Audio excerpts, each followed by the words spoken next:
Welcome, Meg.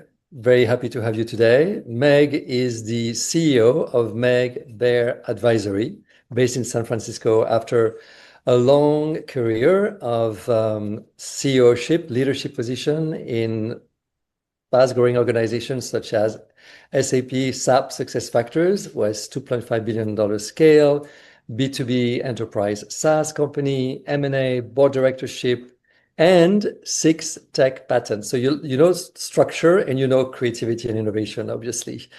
Wonderful. Exactly. So you've constantly driven double-digit growth and operational scale across startups to Fortune 500. So what initially drew you to the high-growth transformative world of B2B enterprise software in the Bay Area? Yeah, well, the Bay Area is a very high concentration of tech. And I would say that I started out in a tech career in a pretty common scenario, started at a startup, worked in tech support. But over time, what I realized was that why I was drawn to tech was really that intersection of innovation and transformation and change and the opportunity to continuously have to reinvent yourself and to build new things over time. So it really spoke to kind of the whole list of passions that I have, and it created for me an opportunity to see the patterns of growth. While we've had a lot of different transformational moments, Mhm. each one of them has had some common themes, both around what are the drivers of those change, usually some sort of technology shift or market shift or both, to the human factors of change, which I think is where you're passionate. How do people adjust, adapt, and ultimately thrive in change and transformation? Wonderful. Yep. Okay. Yeah, quite a journey and quite a broad interest, but I think very topical and very important in tech, obviously, innovation, people, and scaling. So, you mentioned redefining HR technology Yep. with human experience management, HXM. Can you tell us a little bit more about that vision in concrete terms and what needs to happen concretely and what is its impact? Yeah, so I had spent a good amount of time in HR technology, and then I went and did several other things.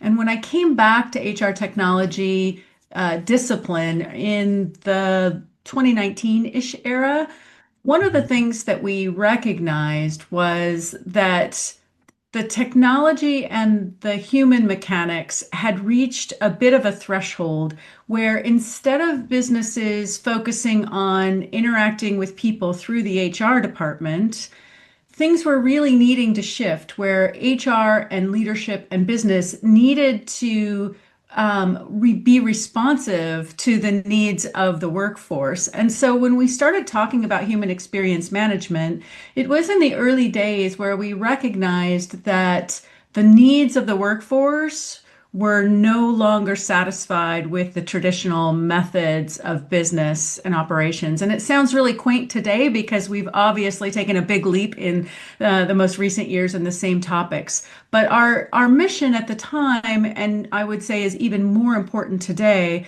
was to invest energy in maximizing the value of every worker towards the mission of the business versus creating these top-down rigid organizational structures that were created in a vacuum, a leadership vacuum, and pushed down on the workforce. Yes, yes, I can totally understand this. So now you were saying technology, different wave, different phases. We definitely have entered a big new one, okay, the AI era. So in our pre-podcast chat, you touched on the macro changes significantly impacting the world of software and its customers. What would you say are the one or two most critical trends that you're observing right now that businesses need to really pay attention of, you're an advisor to all these big companies. So Yeah, so a couple years ago, I really recognized that the focus for me, and I feel like the focus for all of us that are trying to do big things right now, was this mission that I gave myself about inventing the future. And the forces that are creating that need in my mind Mm, are not just the sort of wave of AI and the wave of technology, but it's the entire thing that's starting to pull apart a little bit around how business is organized and how work gets done. So we all recognize that we have this great enabler and this great force multiplier where technology can do more today than it ever could. And all of work, and especially the tech industry, uh, are looking to see how can we maximize that with a path to shareholder value. And I think that's great, but to me, that's not sufficient because if we just focus on shareholder value, we are really missing the true opportunities to take a moment and to redefine what does it mean to work? How do we better equip and enable people so that they can thrive in this moment? And mhm, how do we get the best work out of people, both at the individual level, but also at the sort of operating model level. And so I hear a lot of businesses talking about work needs to change, workflows need to change, operating models need to change. And I completely agree. But one of the things I'm observing is that they're trying to change with just a new kind of command and control, this founder mode where an individual is now removing all management and all leadership and having everybody report to the CEO, or thinking about the fact that everything is going to be done by AI and agents. And to me, that's navigating us towards a much less abundant future. I think that the real opportunity comes when we have a growth mindset and a learner mindset, and we instead ask ourselves, how do we bring the collective wisdom of people to meet the moment of this time? And that's kind of really mm, what I'm all about right now. It's kind of countercurrent, right? But Yes. we hope enriching current, I think, So for those who will be receptive to the message, I think it's a very important message. So, given your deep expertise in product vision, go-to-market execution, how do you see AI intersecting with these trends, and especially for mid to large scale B2B software businesses looking to reach the next level? How would you articulate this? Yeah. Yeah, one of the things that I'm noticing is that everybody is starting to capture and starting to think about how they can bring technology to work smarter. And I think Mhm. that's a really important starting thesis, right? Like, okay, what do we do today that is not serving our customers, not serving our mission? What are we doing today that is administratively arduous or overly complex, et cetera, et cetera? And I think that mindset will get you, a 10 to 20% improvement. Most of those improvements, though, are going to be bottom line improvements, EBITDA, benefit, et cetera. Where it gets interesting is while you're kind of taking that thought to its natural conclusion, I'm encouraging people to take a different path thought at the same time and to really open up your mind to where are the strategic opportunities? Where are we observing that not just processes we do today can be automated or made faster, but maybe they're not necessary. Maybe they're not helpful. And maybe there's new pathways to growth that were not available to us before Mm, because we have both the set of tools and the market condition shifting. So the receptiveness, the needs in the customer base are all growing. And so I mm, think, again, if we can take this values mindset, this collective wisdom, and ask ourselves a different set of questions, not just how do we optimize what we do today, but how do we define where our opportunity landscape is going forward? How do mhm, we lean on our strategy chops to then create new pathways, new operating models, new processes, et cetera? And so this is where it gets very nuanced for each business. But what mhm, I'm seeing is that in working with AI native businesses, you start to see a new kind of unlock because the AI native companies are not starting asking, how do I change what I have today? They're starting and saying, what would I build if I was starting from a clean sheet of paper? And so I Hmm. think that there's some really interesting things we can learn from the AI native companies Hmm. that then can be applied to the existing thriving mid-sized companies to help them see some new pathways towards growth. Hmm. Very, very interesting, very astute. Yeah, thank you. So then, what are some of the common obstacles or blocks that you observe companies facing when trying to leverage AI for the next phase of growth, particularly in areas like go-to-market, operational scale, or as you said, changing the way they strategize? That's So I think some of the barriers, and I think this is unsurprising, the barriers are actually primarily human barriers. And I think it's bigger than what we normally lean on a narrative that change is hard and people are sort of against change. There's definitely some of that, some resistance to change in general. But I also think that there's just a tremendous amount of uncertainty right now. And I think everybody recognizes their job tomorrow will probably be very different than their job today. And whenever you're feeling that kind of threat emotionally, it makes it very hard to see possibilities and to be open to creativity and to be open to change. Mm. And so you really get smaller and smaller in your thinking. And so where I think the unlock for these types of barriers resides is letting go a little bit that your job tomorrow needs to have the same scope, scale, and structure as it had yesterday, because that's probably not available to any of us. Mhm. But instead, put your energy, instead of in protection mode, put your energy into invention mode and ask yourself, hey, what kind of scope could I do in this future state? And how could that be much more materially important and valuable and meaningful because everything is changing? So, kind of put yourself in the driver's seat of creating new opportunities, new job structures, new definitions of your role Mhm. that not only maximize the value you can contribute to the company, but lean on your strengths maybe a little bit differently and maybe even remove some things about your job or your role that were maybe more difficult for you or unhelpful to your energy or all of these other things. So again, I think it's a little bit about the story we tell ourselves that yes, there's a lot of learning, and yes, there's going to be waves with AI, and there's going to be moments where AI is over its skis. All of these things are true, but I think putting our energy there and thinking about how do we protect what we have is moving us away from creating a new pathway, which is putting ourselves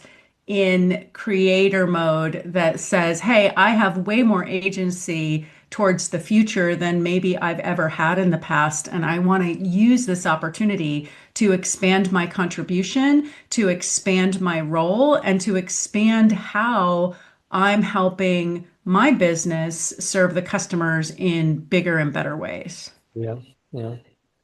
Okay, so that's very interesting, and maybe it's part of the answer to the next question. So you thrive in high growth environments, transforming ideas into scalable platforms and building cultures of execution. So those are really part of your, achievements, definitely. What's one critical element that's often overlooked when companies attempt to significantly scale their operations? Yeah, I think it's a couple things. If you're in a rapid scale up mode, it is very difficult to cope.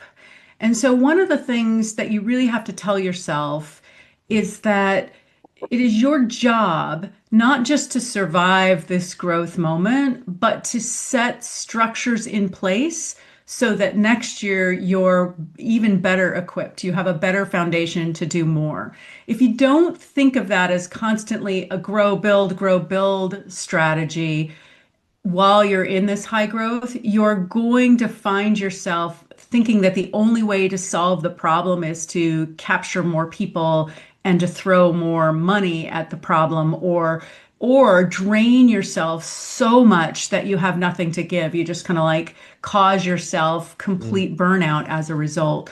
And mm, so again, when you're in high growth, you really need more time and more energy, making sure you're thinking strategically about how are you making the system better so that you could do more at a future date, not just how you survive Mhm. the moment that feels overwhelming to you.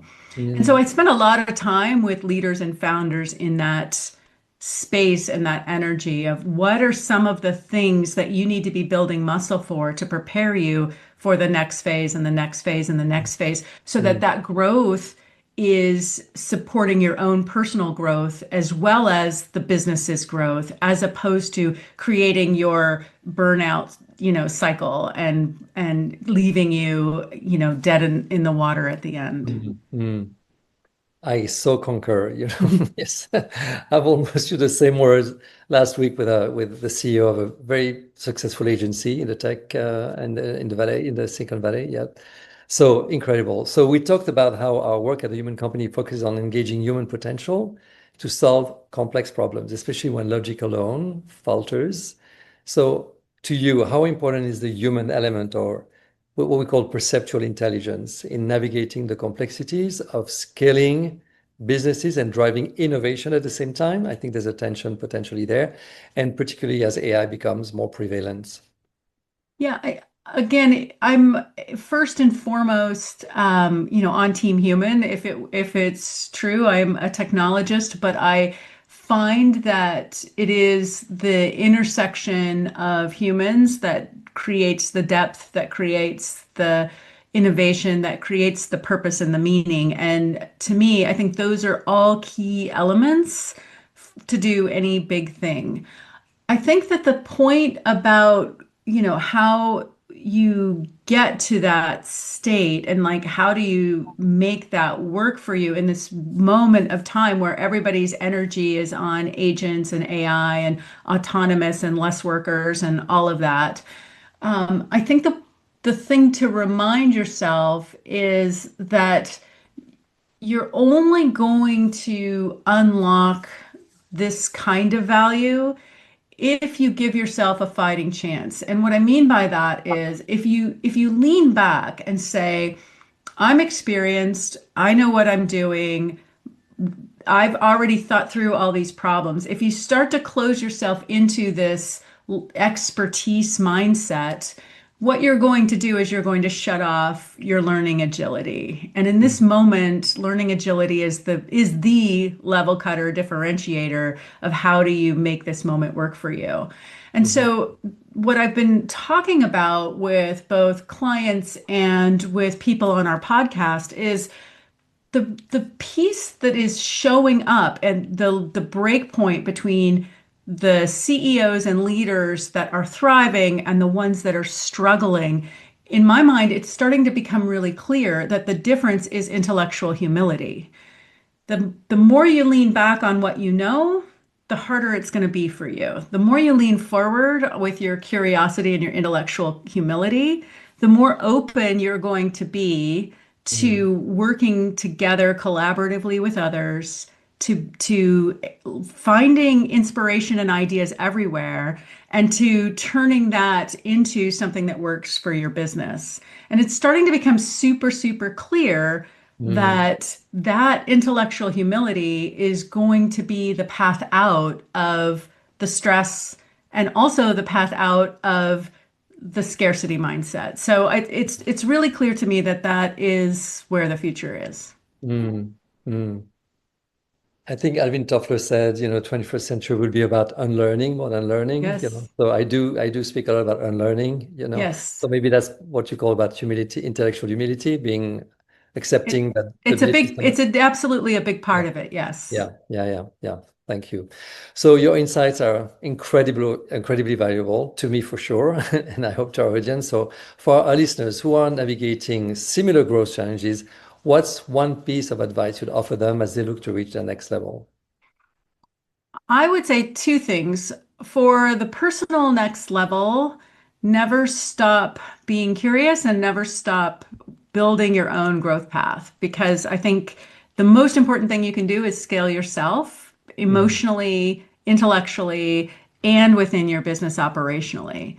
mm, And I think for the systems, the business, the organizations that you're leading, I think the other big piece is as you grow, bringing others along with you becomes more important than ever. And so being, rounded in your communication responsibilities, helping other people feel connected and aware and clear on the vision and the purpose, and putting more of your time into places of renewable strength and energy. And that is, within yourself and Hmm. within your team. You Mm. have to make that renewable energy come from the systems that you put in place.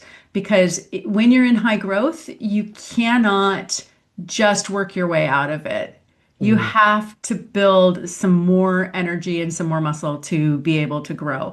And so I think that's the real level cutter between people that are able to scale versus people that hit their limit and then someone has to be brought above them to help with the scale problem. Mm.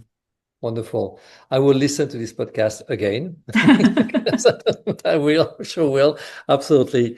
So, but where can our listeners connect with you and learn more about your work and find your insight? So thanks for Yes. asking. There's two places. So I'm everything Meg Bear. So megbear.com is my website. But we also do a podcast called The Meg and Amy Show. It's a weekly podcast, and we would love it if people would check it out. Okay. So Meg Bear is MEGBEAR.com. And Correct. what is your podcast? It's Slowly. called The Meg and Amy Show. Okay, the Meg and Amy AMY show. Okay, Correct. wonderful. Okay, I will also sign up and Thank subscribe. you. We love No, that. I sure will. So thank you so very much, Meg. This is time to end our conversation.